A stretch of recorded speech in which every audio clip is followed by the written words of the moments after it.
Ladies and gentlemen, welcome to the Reflection and Projection for Sports podcast with Simon Birch. We thank you all for taking an hour out of your time and tuning into the show where we may or may not be reflecting on some of the biggest news in sports because we have a special guest with us today. We have the one and only Volker with us today. George Mason women's basketball, number 15 on the roster. And how you doing today? I'm good. Thanks for having me. How are you? Oh, I'm doing great. I was doing well until the draft last night. Um, did you ever watch the draft? No. You didn't? I'm Okay. sorry. I don't know. All right. So without further ado, um, so for those of you who don't know, we always start with a joke. What do you call a hockey player in a leaky barn? In a leaky barn. Grain Wetsky. Oh, that's good. Yep. Okay. All right. So let's just get into this. Could you introduce yourself? I don't know, year in school, where you go to school now, where you'll be next year, sport, years left of eligibility, all things of that nature. Yeah, I'm Volker. I am a junior. I'm finishing my undergrad this year, but I like, as far as the NCAA says, I'm a junior. It's my third year. I've got one more year of eligibility, and I decided to transfer to DePaul University to start grad school with that year. Hopefully another year if they give me 5, but that would be cool. So when did you start playing basketball, and what got you into the game overall? So I grew up with it. I come from a basketball family. My dad played at St. Clair and then played at Fairmont State. And then my sister just finished playing at Marquette. My older brother played in high school. I'm the youngest of 3, so I grew up with it. I took a break from it in middle school just to see if it was really my thing. And volleyball and musical theater were great, but ended up missing it a lot more. So decided to stick with it and still doing it. Yeah. Hoping that you get to play one more year. So who would you say are your biggest basketball inspirations? Oh my gosh. My sister, first of all, because I love competing with her and she's so much fun. But growing up, I really idolized like the Landa Deladon's game. I liked a lot of like Larry Bird, a lot of '90s NBA. Yeah. So like Isaiah Thomas, kind of Bad Boys era, Pistons, especially. My family's from Michigan, so very, very, very proud of that. Um, but yeah, any like versatile stretch forward is my favorite. Yeah, versatility is always a key thing, and especially in today's game. Today's game is only growing and growing, and it's gonna get much harder as the game keeps on growing. So, what do you want to do after basketball for a career? I am with student media here at George Mason. I love journalism. I'm studying journalism. I'd love to write. I want to be a writer in any capacity, so I love news writing. I really like editing a lot too, but I also really like creative writing and like comics and comic art and I don't know, anything where I can keep writing and maybe something more creative on the side too would be great. Gotcha. So a follow-up question here. Are you still going to be able to work for Fourth Estate GMU online through your new school? I mean, if they send me something to edit, I would love to look at it, but I don't know if I'm allowed to or not. But DePaul has a student-led newspaper, though. Okay. Cool. What do you think is the most impactful lesson you have learned from Coach Blair Lewis? Oh my gosh. I mean, she's got so many. I think it's hard to pick a favorite. She told us one time it was like a whole lecture on running your own race, and so we looked at like the men's 100-meter race from the past Summer Olympics. So I think the most.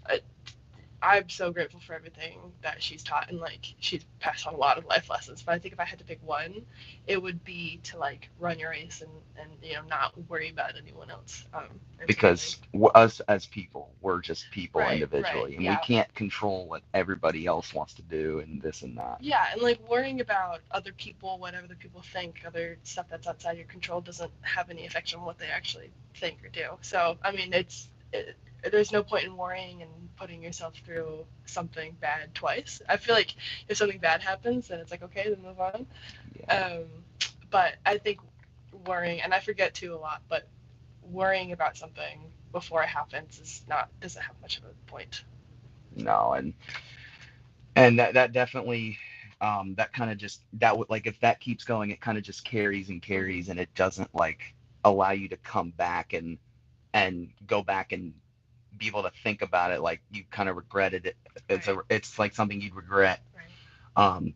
So what would you say was the main reason behind choosing DePaul University? Oh my gosh. Well, I think I had like a Venn diagram of criteria when I hit the portal of like criteria that I really, really wanted to lock down. So like academics is super important to me. I'm a big nerd outside of basketball, so I want to go to a great academic program. Yeah. I wanted to go to a style of basketball. I'm hoping to play pro overseas when I finish with college, so I was looking for a style of basketball that was just a really great fit. And then I also wanted like a great campus life and a great culture and a great, I've got a lot of stuff going on outside of basketball. So, Oh yeah. visited and really fell in love with like Lincoln Park in Chicago, and just really, it, just it was really firing on all three cylinders. So I'm really Yeah. Excited. What are the odds you think you get to play with Paula Suarez? Oh my gosh. You played with her. You played with her for a year, and she's impactful. And if I was commentating as a sophomore, I would have been over the moon. But still, getting the opportunity to do it this year. Yeah. That'd be great. so obviously, as we all know, the transfer portal and NIL have made a huge impact in collegiate athletics in the past handful of years, and like ever since COVID, it's been this whole big thing, and it's just changed everything. It's getting a little out of control. I will say that. I don't want to like get into your beliefs about the transfer portal. I don't want to like make you uncomfortable. That's absolutely not what I'm here to do. But they also recently announced a new one free transfer and 5-year window just 2 to 3-ish weeks ago. I wanted to get your perspective on these topics. I wanted to get what you think one benefit is and one drawback from this portal era. That's tricky. I mean, I think with the era, just the way things have been since COVID, it's not at all what I expected, like starting high school and when I first decided that I wanted to play in college. But I think the genie's kind of out of the bottle, so I don't want to like complain about it or try to take it back or I think there's a lot flawed with it and a lot that we could do to fix it. It is nuts, like the musical chairs. Oh yes. Every year. But at the same time, I don't think it's going away anytime soon. No. And I think we have to like respond to that and just accept that the game changes. I think it's a big part of the game changing too. I mean, Curry came in and really changed a lot of how basketball is played, a lot of how what's popular and kind of the style. Michael Jordan came in and it changed the style of basketball. So I think I think things happen and stuff changes, and I think we just kind of have to respond and roll with that and like adjust to that because I don't think we're going back to a 2019. No, where like athletes aren't gonna get like back when athletes aren't getting paid and all that stuff. I don't think that's going away. I never thought like as a kid, like my goal was never to go play college basketball to get paid and play basketball. I'm like, I can't believe I get to keep playing basketball. This is so much fun. Yeah. Oh yeah. It's so cool. I get to go to a school that I love, and then like, what do you mean we get to be paid on top of that? So none of this was in the plan. None of this was planned. It wasn't scripted or anything. But I do think that that I feel like with some people, I get it. They generate this money, and it's definitely not easy to generate. Yeah. But then when we're going like Shadur Sanders, then we're crossing boundary lines. That's a little much for a 21-year-old to be set for life like that. However, it's teaching them to manage money. Yeah, well, I think one big strength of like the financial landscape of all of it is it's putting a lot more power into the players' hands. Yeah. I mean, it's kind of like I think of basketball as entertainment, especially people pay money to watch people. Players generate revenue for their schools, and I think it's really cool that players get to have a lot of more negotiating power and get to benefit from that system a lot. At the same time, like we're young. I'm like I was a teenage girl last year. Like it's a lot of responsibility, so I think there's got to be a lot of like teaching that comes with it, and a lot Hmm. of like financial literacy, and it's a great, very hands-on learning experience. Oh But yeah. at the same time, I think it's a lot of important stuff happening to a person that's very young, and a person that's not was not expect. I mean, none of us were expecting this to I, happen I either. mean, I, So I mean, like we're still what 20 and 21 years old. I mean, yeah, our brains haven't like fully yeah, my frontal developed lobe to. is not. Yeah, I got school tomorrow. I don't. School It's tomorrow. no finals whatever. Yeah. I yeah, it's a lot, and I think it's something that we have to adjust to. I think it's a crazy time to be in like right now, just Yeah. because like we're in the middle of watching it all change. I We're don't think oh we're not yes. out the other side yet. Like No, it's we're still not. all crazy, The crazy. other side's gonna be a whole nother That's gonna story. be nuts. Yeah. So I think it's a really cool. I don't know. I like when I'm old. I think it'll be really cool to be like, how like back in my day we didn't even get paid Yeah. and we just played for the love of the game. um. So what? Who is one? We already mentioned Coach Blair Lewis. If you had another individual, like if there's someone that's outside of Coach Blair Lewis Mhm. that you felt that was a mentor to you, who do you think it would be and why? Oh my gosh. I mean, new to the staff this year, we had Coach Brandon Stewart. He's coming like straight off of a high school state championship, Oh and wow. like he just showed up to practice every day with a consistent energy and like the most. We would joke like, what, like, oh my gosh, chill out, because he just was like on 10 every single practice, but. He was great. He was great. He was always like willing to go do film, and was never like looking to tear anyone down. He's very much like a build up your players type of guy and Hmm. type of coach. So I think his interest in development, both like off and on the court, was just like really great. Like he's like a sibling. It's weird. Like he's a coach, but he like I forget that a lot. He's just a great friend and I, like someone I look up I'm to. gonna admit right now, it doesn't matter how good of a coach you are. If you're bringing the energy to practice, that's gonna change the motivation in every Absolutely. single Yeah, player. absolutely. Like he And would it, jump on it the. not even sports, like in other things like band or Mhm. theater, like that changes Exactly. the Yeah. environment of that as well. Exactly. Yeah. And if you have and also like in the classroom as well, like with a lecture. I mean, I get it, 300 people in a class, that's hard to do that. Mhm.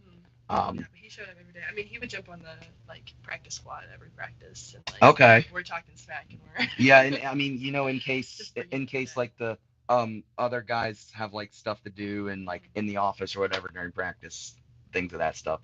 So speaking of practice, I know that a lot of people probably want to know what the so like it's how many times per day you look at practice, recovery, lift, and so forth. Just I want to get like a grasp of what a typical schedule with that stuff is. Uh, well, like in season, we just like yeah, I'll do in season. You want, or do you want to do both?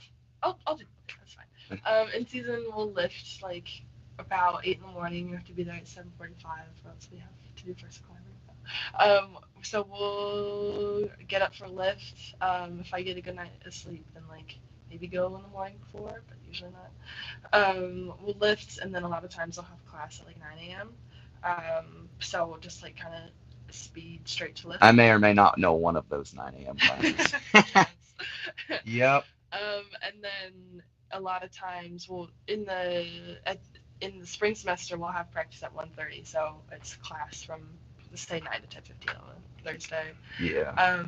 And then just speed over outside of class and get shots at before, and really focus on practice when you're in practice. But then a lot of the time I'll have like if we get out of practice at say 4:30, I'll have like a 5 p.m. I had a lot of afternoon classes this semester, so you're just kind of running around campus a Yeah. lot. Yeah. It's just you're not like in Yeah, your dorm much. This that. yeah, it's Um. pretty much a 9 to 5. But I mean, I still got to be involved with like Fourth Estate and got to do Oh MI yeah. for And office hours.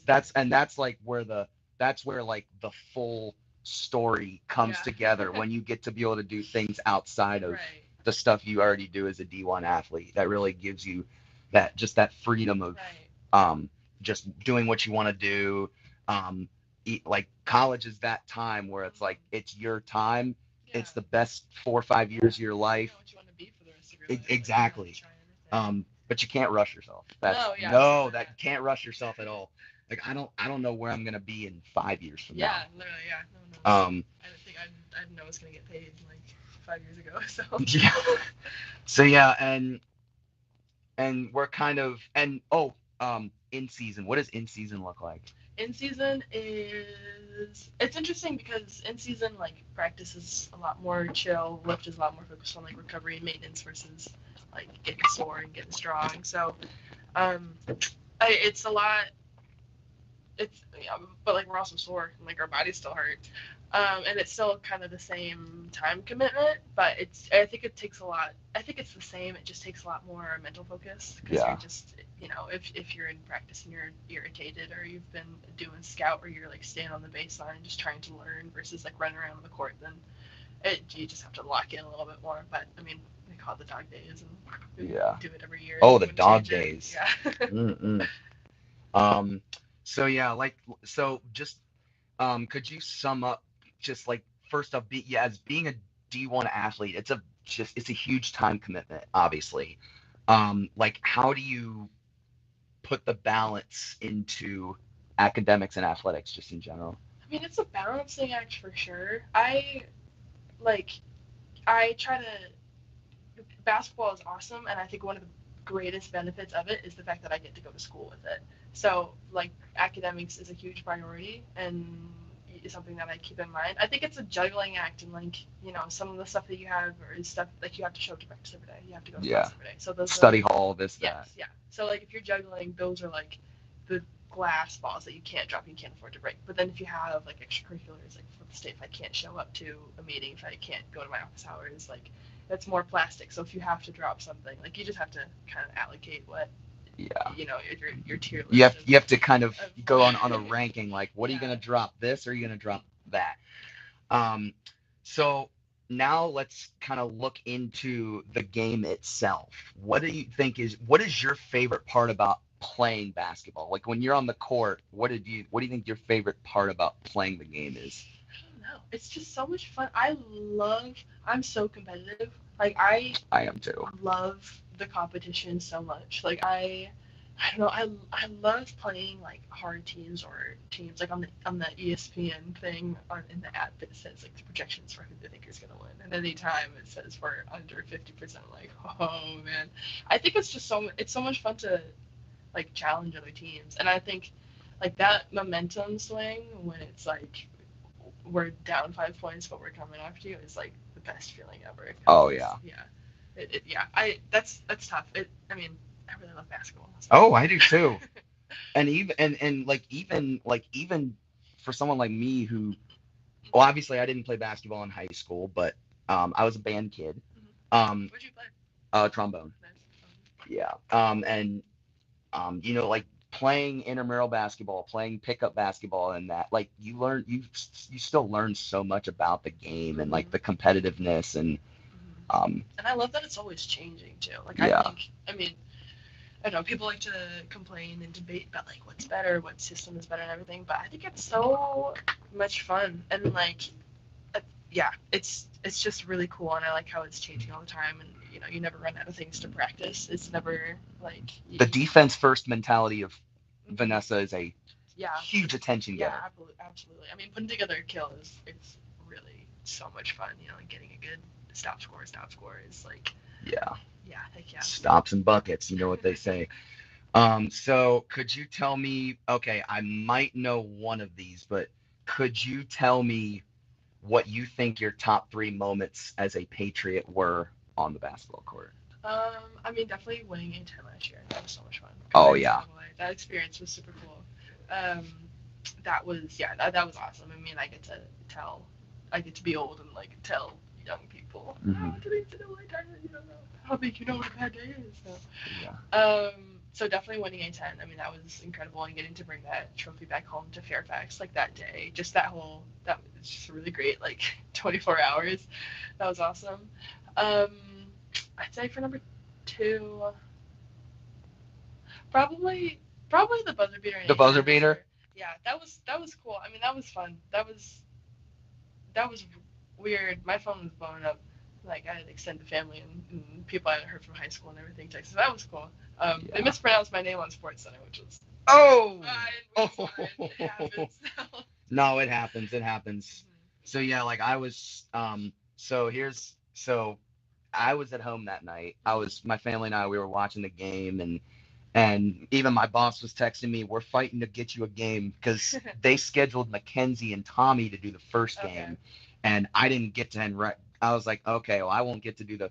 I was hoping to do the first game because I was like, in case they get eliminated in the first game, I Why want would to. you say that now? Well, no, it's just that you have to prepare for Yeah. you know what I mean? Like you have to prepare for the and when there were 5 minutes left, I was like, this might be it. Absolutely. Like but then I had second thoughts, and I was like, I've watched this team all year. I know that they're a group of players that just don't give up till the end. I mean, that overtime was so fun to play into, and we were really. I think a big part of our identity the last 2 years was like we're playing for each other. You know, like I'm Yeah. playing for. It's You're playing for each other every game. Yeah, yeah. It's really all for one and one for all. So like it was, we looked at each other. We're like, this is our game. This is up to us, and we gotta do it for each other. So I mean, that was so. I mean, and it's like that swing, where like we're down, Yeah. but and then like finally in like the end of the fourth quarter. Oh, like, okay, there we go.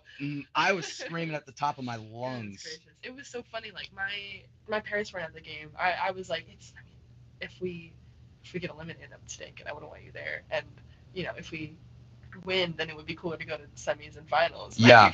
Like, doing the. They're just watching the TV at home. Like, oh, that might have been a good one to go to, but I just did not. Yeah. Yeah, you wouldn't. I wish I recorded my reaction to the buzzer beater and throughout the end of the game, and it was wild. My parents were like, "You're gonna lose your voice." I'm like, I don't care. Like we survived and won. Yeah. But then I thought through. I was like, yeah, I should probably rest it a little bit. Got up at 7 o'clock the next morning, drove down, did the game, went back up to the guys' game, saw them whack St. Louis in the head. Then next Sunday, drove back down at lunchtime or something like that, and then got there and did the A10 final. I'm not gonna discuss the game any further. Why? What happened? Just because of the result of the game. But it was still a great game. 90% at the free throw line. Can't really do much about that. Yeah. I mean, yeah, it was. Rhode Island was a great team. Yeah. And it was so much. I mean, we knew going in like it was gonna be the battle, and they scored more points than us, which is irritating. But it's over now. And part of me, sometimes you and I sometimes I think of 2 or 3 more missed free throws. A Motang off the glass sends us to overtime, because she hit that buzzer beater at the end. That didn't really count it towards the end. But it was really fun doing that. I'm sure it was fun for you too to be back for a second year in a row in Henrico and be a part of something different in the Atlantic 10 tournament. So now name me at least one goal you have that you want to achieve throughout your time as a Blue Demon. Oh, I want to beat UConn so bad. That would be. Oh, I can gosh. see that. Well, I mean, I just like. What was your reaction to the incident with Dawn Staley? Oh my gosh. Well, I would love to get into that, because I mean, I hate to lose, and I understand being incredibly irritated. Don't we all? Yeah, I mean, can't stand it. I mean, if you're in the game that much and you're a legendary coach like that, and you're can't stand losing. But I mean, it was a great moment for Dawn Staley, and like it was a really big deal for South Carolina basketball. So I didn't love that it took away attention from the fact that South Carolina survived in advance and was going to the final. Like it was record breaking, and Dawn Staley is legend. Arguably one of the best to ever do it. Yeah. So I mean, So I mean, that was. But beating UConn, I can understand that the legacy they've built. It would. I mean, 100-game win streak, 54-game win streak. Right. Yeah. It would be so cool. Yeah. Like even if you only lose by 3. I mean that's not gonna that would absolutely scare them. When I was watching Iowa FDU, I was like, what is going on? Like a 15-2 has. By the way, if you didn't know, a 15-2 has never happened in the women's bracket, but a 16-1 has, and that was Stanford. I mean, when we went to NCAA my sophomore year, like I thought we could I thought we I could thought pull off so too. I was so FSU. I understand. I love my family. Thank you, family. But they were texting me like, "It's okay. We're so proud of you. Like that was Oh. so cool. How awesome was it?" I was like, "I wanted to win. Like I want to be mad right now." So I just think it would be awesome. I mean, ACC is always a tough conference. Women's basketball, men's basketball, everything. Well, ACC. Big East, yeah, but yeah. No, I'm saying Oh. ACC, Florida Yeah. State. Florida State. Oh, sorry. Yeah. Florida State. Big East is definitely. Even if you're I'm not specifically saying a team, but like any team in the Big East, like playing UConn, even if they have a bad record every year, that's a treat. Yeah, I mean, yeah, it's great practice. It's great, guaranteed to be playing against future legends of the sport, so that'd be cool. I think it'll be awesome to beat Marquette too, just so I can talk smack to my sister. She's still playing, right? No, she's finished. She's going. She was. What class was she's class of 26? Yes, yeah. So she's as a fourth or fifth year. Fifth year. Yep. Fifth year. Okay. So many more fifth years and sixth and seventh years. I'm so proud of her. Like it was cool. It's weird that I'm the only one in college basketball now. Like that's gonna be. Yeah, you got how many sisters do you have and brothers? I've got one. I'm the youngest of three, so I have an older brother. That's right. You have a younger oldest, and my sister's an middle child. All right, we're gonna get a little more chill into things here. So on a long bus or plane ride, what's the go-to snack? Oh, that's a good. I love like Z-bars. I've never had a Z-bar. So yummy. Oh my gosh. I like fruit snacks. I mean, fruit snacks. Yeah, we get like cupped fruit and everything. There's usually someone with like oranges and clementines and stuff. I like fruit. But yeah, I'm not a really picky eater, so anything that sounds good. Yeah. And then, what are your go-to songs to listen to during warm-ups? During warm-ups or? Okay. Yeah. I went to a 21 Pilots concert over the summer, and it was like the best. I love going to concerts, and it was like one of the best I've ever been to. Like the energy was just really great, so I'll do something from there for like their newest album a lot. I don't like anything that's a vibe. I do my ritual before a game is I do a pregame nap, and that's just in the locker room, like on the couch, so the managers will be coming in and out. So I'll put like the Nutcracker soundtrack in while I'm taking my nap. And then anything hype. I love like, I love Daft Punk a lot too. Okay. I like any indie rock. I'm not. Faster, stronger. Yes. Well, yes. But yeah. So obviously, especially in your first year or so of college, when you go home for the summer, sometimes you kind of forget about college. Yeah. Yeah. So like, what would you, if you were ever into that, or if you ever fell in that situation, what would be your favorite movie or TV show? Like when you say, like, let's say if you're like stuck at home with your parents for the summer and bored out of your mind. Oh my gosh, I'm a big movies person. I'm a big Letterboxd person. I'm really liking a lot of horror movies lately. Okay. What just came out? Horror movies? Yeah, what horror movies? Ready or Not 2 just came out. I haven't seen that yet. I'm very interested because I like the commentary in that one. But anything. Oh, that's a great question. I loved like this year's Oscar slates of like One Battle After Another and Sinners and loved Weapons. I go to the Mondays. One of the local theaters does like screens of older movies, so I love The Shining. Just rewatched The Shining. That was awesome. That's probably where people were during the pandemic. Yeah. The pandemic, it was all about old movies and stuff like that. Yeah. Stuff that wasn't popular in the theater. Yeah, my parents live really close to a movie theater, so like I like to walk over. I saw Batman. I'm gonna be seeing the Michael Jackson movie tomorrow. Oh my gosh, that's so exciting. Yeah, I'm not a huge movie person. Mm-hmm. I didn't want to disappoint you. No, that's fine. I don't like, knowing me. Like if I have a YouTube channel, podcast, I have a reffing job. What else do I do? It's sort of squeezing time for. Yeah, squeezing into, and I also want to watch sports. Obviously, I was all over the draft last night. And yeah, I'm excited to see it. Like if once in a while, like if I don't know, an Avengers movie comes out or a new movie that just looks really appealing when it comes to the message behind it, stuff like that, then I'm like, okay, I might want to go see this. I love that. Yeah.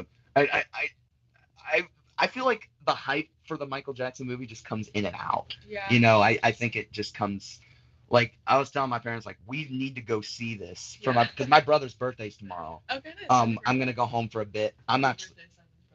Yeah. I I can bet you I can probably bet you three figures he's not watching this because he's not a sports guy. But he's at Virginia Tech and doesn't go to football games. What? Oh my God. Yeah. Goodness gracious, I take it back. No. The Michael Jackson No, is interesting. he's in a similar field you are. He's doing creative writing. And, Okay, cool. yeah. Awesome. He's a freshman right now. He's probably I hope he's on the train right now. He should be on his way back right now because we live like 20 minutes from here. Okay, nice. So yeah, like I obviously have a car and everything. I don't have to waste my parents' time to say, hey, come and get me because I'm tired of doing that. Yeah. I'm really happy that I got a car over Christmas. Thank you, Lord. But yeah, like it'll be fun to see them and hope the cats are staying out of trouble and and it'd be nice to see him. I haven't seen him since spring break. Yeah. Nice. When was the last time you saw your sister? Yeah, probably not. I mean, she was in the Big East, so she played at Georgetown. So when she played at Georgetown, our Central came. It was awesome. We played. I thought she played. You said she played at Marquette. She played at Marquette, but they played at Georgetown. They played against Georgetown in DC. Oh. Yeah, I was gonna say we didn't play. Yeah, I was gonna say we didn't play. We don't play Marquette that often. Yeah. So she was in town, and I had a home game like a day before and had a day off the next day. So our extended family came, my godparents and like young toddler cousins. So that was really nice to see her. But she should be home in the next couple of weeks or so. Actually, so I'm excited. Yeah. Did you make a bracket this year? I did not know how to, technically. With sports betting rules and everything, I stay away. Well, so I was at the baseball game and I ran into Jahari. I was like, what is he doing here? And he said, and I asked him, you make a bracket? He said, I made like 4 of them, but he's like, we can't bet on it. Yeah, we're not allowed to. So like, is that actually true? Are you allowed to make a bracket without betting? Yeah, you can make one without betting. My family does it our like compliance is really on top of it, so you can't, avoiding anything that could get you in trouble even if you don't know it's not allowed. Betting's tempting though. It's so tempting. I don't understand my betting. I don't understand. That's a new thing. That's also sports gambling. Sports gambling is changing everything. Yeah, that's nuts. And you know what was nuts? Finding out the bigger benefits of Kalshi. Yeah. Because you can bet sports. You can bet on the weather. You can bet on TV shows. Who's gonna win the Grammys? Who's gonna win the Emmys? I saw one that was like, is Project Hail Mary gonna get over under 95 on Rotten Tomatoes? I want to talk about the skydiver incident real quick. Did you hear about that? I did.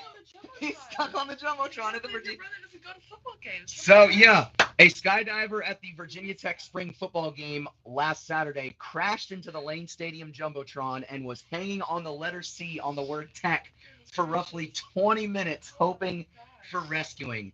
So okay, for the first thing that came up to my mind is he okay? And this is just one of those stories that if you're not familiar with sports and the landscape of sports, that's just a story you're gonna hear about. You're gonna hear about that even if you're someone like my brother who doesn't. Yeah, he texted me and said it's impossible to ignore it. Yeah, it was very possible. It was very impossible to ignore that story. I really feel bad for the guy who was. Yeah, I really hope he was. Is he okay? Did we get far? Yeah, the wind was blowing at 7 knots. 7 knots within regulation of a normal skydive. Was he supposed to land on the field? Was that the goal, and he just hit the jumbotron instead? No, probably land somewhere in. He was just a skydiver. From what I know. Oh, okay, goodness. Oh no. But I read an article. I was eating lunch the other day. I was reading this article. And I really, the thing that stuck out to me was his care for, like he cared about the safety of the fans. Like, and I think that's a really big thing because when you're coming down at the speed of a typical skydiver, if you crash into fans at Lane Stadium, like that's gonna hurt. Like that'll chop your head off. and all that stuff. And he also mentioned that he's served 17 years in the Army. Wow. So, and he said he's gotten injured in combat a few times before. So So yeah, he's like, wow. yeah, like he knows that he knows the ups and downs of being in the of being in the Army and all that stuff. And when I saw the story, I was like, whoa, That's gracious. like I was like, if my brother doesn't hear about this, then Yeah. then something's going on. Um, so um, obviously, what I another thing that I saw was Paige Shiver spoke up about. Do you remember when the Sharon Moore story Yeah, I'm went from up? Michigan. My family's from Detroit. Like, Oh, so you born and probably raised so here, that and that then probably yeah, like was slant. like go blue all the way. Yeah, I moved it back into my house for winter break, and it absolutely slammed the internet Oh my like goodness. 30 minutes after I got home. Yeah. So yeah, so I think that I'm really proud of her for speaking up about that kind of thing. It doesn't matter what side, like it doesn't matter the scale of innocence. Like if No, you're yeah. she was, I really how scared you are for her and stuff Yeah. like that. Just for her to speak up Yeah. about that, I think is really, really, I think that really says something. Yeah, absolutely. I mean, I think there's a big, you know, culture, and I totally understand why. I mean, it would be terrifying to speak up like that, and I think it's a really brave thing to do, and I think it's really important also to do so to like shift the blame. You know, like Yeah, and your heart just keeps going yeah, up and down like yeah, a she should not be ashamed for what happened to her. I mean, it's a power imbalance. It's absolutely inappropriate. no. And like to like shift the burden of that shame to is a scary thing to do because I mean. No, if I had a if I had a relationship with like one of my bosses, that wouldn't be good. It's a power imbalance. Yeah, I mean it's a tricky situation. Obviously, a lot of people go through this crazy. And they gave, as of April 14th, they gave 18 months probation for Moore, Wow. and the domestic charges were dropped. And I think I know why that happened. Yeah. He has money and he has lawyers to back him up. Mm-hmm. It's probably like whenever you see things when it comes to like famous athletes getting in trouble and arrested and stuff like that, like you're probably thinking, well, they're gonna get little charges and they're gonna have lawyers to they're gonna have lawyers to back up the rest of the stuff and this and that. But yeah, I mean it's really brave what she did, especially in like the court of public opinion. I go blue. I want Michigan football to be great. It was so awesome when they won. You said Code Blue? I said go blue. Go Blue? Yeah. Watch out here. Big Michigan fan. Go Buckeyes. Oh my gosh. Yep. Are you serious? Mm-hmm. I'm a Buckeye fan. Why? I have family in Ohio. Okay. It's Yeah. been fun. Yeah. No. I don't want to end the podcast on that note. I know that it happens. It's a big rivalry. We needed that win so bad. Yeah, I know you're looking down at the camera.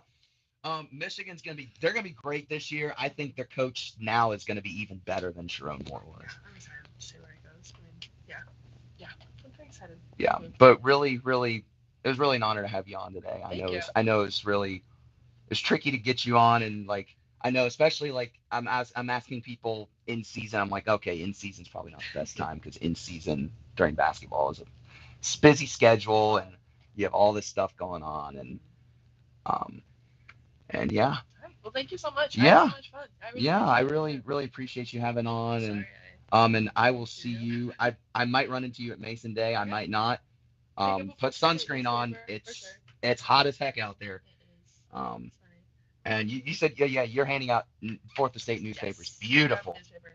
I got to make sure my sweet mates get some of that stuff. Yeah, for sure. It'd be awesome. All righty, guys. Obviously, we have about 10, 15 more minutes. So really great to have her on the podcast. She's a wonderful human being to talk to, and loved as commentator, loved watching her play and all of that. So Victor Wembanyama went down with a concussion in Game 2 against the Portland Trailblazers Tuesday night and brings massive uncertainty towards whether or not he'll be able to return to the playoffs. Well, okay, I might be going over the top with that one. My first thought is, what what do we think's going to happen if Wemby does, like, when you think concussion, you think, okay, probably 2 to 4 weeks or 3 to 5 weeks or something like that.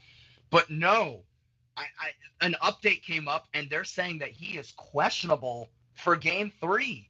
And a concussion, when you think concussion, like I said, you think it's probably going to be a few weeks before he can come back and play normal basketball. But I really do. I know he's questionable, but I really, in all seriousness, I really do think it's going to be a couple weeks. And I think the Spurs would have won in 5 or 6 if Wemby didn't get injured. But I think if he's out, I still think the Spurs move on because they have a great core. They've got great role players, Stephon Castle. They have De'Aaron Fox and and much more to come. And I still think, especially with Wemby out for a significant amount of time, I know Drew Holiday's got a lot of experience, a lot of quality experience in playoffs. But I think that I think the Spurs take it in 7. And let's go into and then in my theory is Cornette enough. Cornette definitely has playoff experience, but does he have what it takes to lead the big man role as a Spur in a tough game like this? I'm not sure. When you lose a player like the unanimous defensive player of the year, it's literally it's bottom line. It's bottom line. Smack in the face, and it really takes a big setback on you. And you're probably thinking we got to make some adjustments, and we got to do this and that. And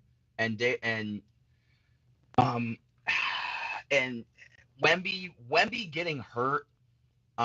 It's definitely we can't go Zion Williamson and say, well, he's just can't stay healthy and all that. This is only Wemby's second.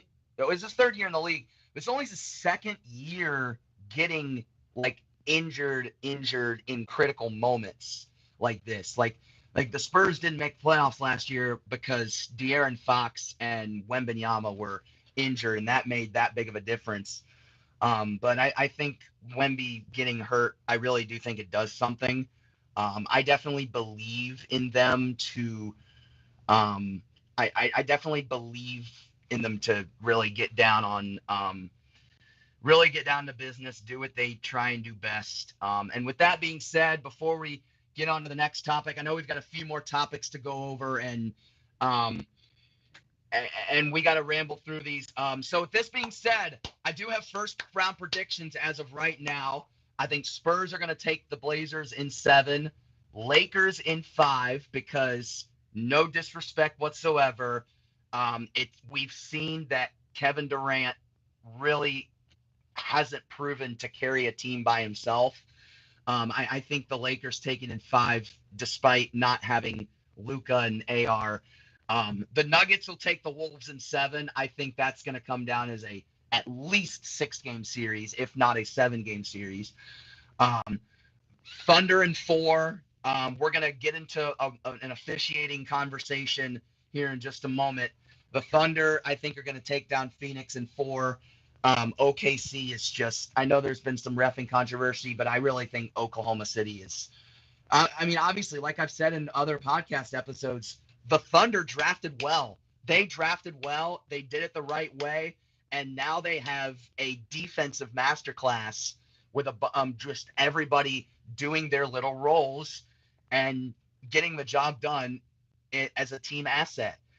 Celtics in 6 over the not over the Knicks, over the 76ers. Man, Celtics in 6. I think it's a great series. I know that the Sixers, VJ Edgecombe really made his presence known in a huge way in game 2. And then Cavaliers in 5. Yes, the Raptors won. They won game 3. And then I think the Knicks will eliminate they're going to eliminate the Magic in game. No, not the Magic. What am I doing? The Knicks. Oh my gosh. I'm so sorry. There's so much going on in my head right now. I think the Knicks will win their series in 6. The Magic, after watching that Hornets game, I must say, I think that with that discipline and that defense, Orlando obviously didn't have their best March, their best April until that Hornets game, and their inner anger, I felt like, just came out watching that first half of the Hornets game. It was hard to watch as a Hornets fan, but like I said, I think it's I think they Paolo Banchero. I know he'd had a rough season, like I said, and I think the Knicks will not the Knicks. I think the Magic will really take care of the Pistons here. The Magic, they have a little more playoff experience. Well, it's kind of the same. They kind of equal on playoff experience, but I think with Orlando's, I think it comes down to defensive discipline. I think with the way, just like I said, the way they played against the Hornets, they looked amazing. I was extremely impressed with that defense, and it makes me think, especially after winning game 1 against the Pistons, it really makes me think they could at least make this a series against the Pistons, because the Pistons are good and all, but the Magic are playing extremely well. And I think the Knicks will take their series in 6 games over. Oh my gosh, why is this happening? I'm trying to think of who they're playing. I know it's supposed to be on the spot. The Knicks are playing. Oh my gosh, I can't look it up. Yeah, I can look it up. Knicks at the Hawks. The Hawks. Oh my gosh. Yeah, I think they're gonna take down the Hawks in 6. All right, so let's keep going. Let's keep going. Sunday night, the Sabres have become the first team in Stanley Cup playoff history to win in regulation. I know I got 5 minutes left. After trailing by 2 or more goals with 8 minutes or fewer remaining in the third period. Oh my goodness. First of all, Buffalo had their first playoff game in 15 years. You knew going into that game that environment was going to be a rowdy one. That was incredible to watch. Like when it was 1-0 and 2-0, I wasn't concerned or angry for the Sabres. It's just because it was their first playoff game in a long time. If they lost that game, I would have been like, oh my goodness, like they're in trouble. And just knowing, I know I've said that game 1 is always a key game to take in a 7-game playoff series. But I just like, yeah, I think I knew the environment was going to be extremely rowdy, and it was going to be over the top. And so obviously we saw a big comeback in that game. We really, really saw the Sabres utilize their personnel in a huge way. Just knowing Tage Thompson, right? 40 goals in regular season. They knew that they had to get the puck on his stick. Get your player puck on the stick of your best player's mentality is always a key thing when it comes to key playoff moments. And definitely with 9 minutes left, it really looked like the Bruins were going to win. And obviously, it was KeyBank was quiet. The fans had nothing to celebrate. But then I think something about Swayman here. I think a big way to beat Swayman. The first thing you got to think about with Swayman is he's a great goaltender, but he contains rebounds extremely effectively. Swayman is one of those that you kind of have to catch off guard Think of the wraparound goal that Tage Thompson had, the first goal of the game. He didn't. Like it was like the fans, like like you had none of that. He just whacked it and just put it in there. You have to catch a goalie like him off guard if you're gonna execute, and that's a good challenge for a team like the Sabres. But then, but then when Tage's second goal went in, I was like, oh my goodness, what is going on? Because Swayman is because typical just one shot on a guy like him, you're probably thinking it really doesn't work that well in general. Yeah, it's just a guy like that. It's just not going to work. But it did in that moment, mainly because the fans had the Sabres back. It's like putting fuel in the fire, giving them the momentum, and really just antsing up and living it up to the moment. But let's talk about Matthias Samuelsson here. Okay, let's talk about. He's known for hits, not scoring, but Sunday said otherwise. That right there, I don't want to say this, but that may have been the goal of his life right there. But he could have another big moment, but right there, that's going to be a goal. I know he had 13 goals in the regular season. That's going to be a goal right there that he remembers forever. Giving the Sabres a 3-2 lead with not a lot of time left between the second and third goal. Oh, did they respond quick? Like, they were like, nope, we're going to put in another one. And they were literally in Swayman's head. The fans, the rowdiness, oh my goodness, it was all in the Bruins' head. And they knew they had it, and they just put it in the back of the net. And okay, and this set makes you think the difference between the Stanley Cup playoffs and the NBA playoffs. The Stanley Cup playoffs, think about it. Or you hockey fans out there, think of Oilers Ducks 2017. We've seen the craziness we've seen the most unexpected. The Oilers Ducks, 3-0 Oilers in the third period with 4 minutes left. They pull the goalie. That shows you we've seen it happen before. And then watching game 2, that second goal, I was like, oh my goodness, is it gonna happen again? And Oilers Ducks game 5 in the second round came to my head because that was a heck of a game, and I wouldn't have been surprised if they did it again. But the Bruins knew they had been in that situation the other game, and they kind of had to do what they needed to do. But yeah, I really do hate to be this guy, but I do have to conclude the show there. Thank you all very much for tuning into the show and reflection and projection for sports. And once again, shout out to Louis Volker for being here.